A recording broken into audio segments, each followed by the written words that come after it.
রান্না তো পারি, সমস্যা কি? ঝটপট ভাগিনা ভাগিনীর আবদার পূরণ করে দিই। এই তো চলুন দেখতে থাকুন আমার ভিডিওটি। এই তো ফুটন্ত গরম পানিতে আমি দিয়ে দিলাম চাউমিন। আজকে রান্না করব ঘরেই থাকা উপকরণ দিয়ে চাউমিন।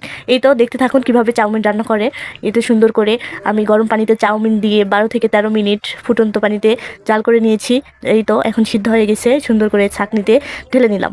নেওয়ার পরে এদিকে আমি কেটে রেখেছি গাজর কুচি, পেঁয়াজ কুচি, রসুন কুচি, আর এখানে সসও রেডি করে নিয়েছি। আচ্ছা, আপনারা এখন বলেন তো আপনাদের চাউমিন খেতে কেমন লাগে, আর বাসায় কখনো রান্না করে খেয়েছেন কিনা সেটাও আমাকে কমেন্টে জানাবেন। এই তো এখানে আমি টমেটো সস, সয়া সস, তারপরে চিলি সস সব কিছু দিয়ে সুন্দর করে মিক্স করে নিয়েছি, মিক্স করে রেখে দিয়েছি। এখন আমি গ্যাসে উঠাই দিব কড়াই 2টা ডিম সুন্দর করে এভাবে ঝুরি ঝুরি করে ভেজে নিয়েছি। এখন এই ভেজে রাখা ডিম কড়াই থেকে উঠাই নিব।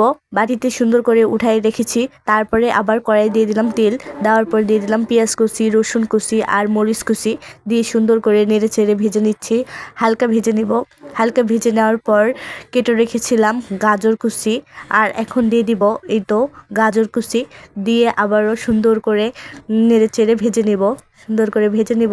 আপনারা চাইলে আরও কিছু সবজি অ্যাড করতে পারেন, যেমন ধরেন ক্যাপসিকাম, টমেটো, এগুলো দিয়ে সুন্দর করে ভেজে নেবেন। তারপরে এই তো আমার ভাজা কমপ্লিট। এখন দিয়ে দিলাম সিদ্ধ করে রাখা চাউমিন গিলান, ঢেলে দিয়ে আবারও সুন্দর করে নেড়ে নিলাম। আর এই তো দিয়ে দিলাম উপর দিয়ে একদম আমার বানিয়ে রাখা sauce, chilli sauce, tomato sauce সব কিছু দিয়ে আমি বানিয়ে রেখেছিলাম, দিয়ে সুন্দর করে নেড়ে চেড়ে নিলেই হয়ে গেল আমার এই তো চাউমিন রান্না কমপ্লিট। এখন সবাইকে খেতে দিচ্ছি।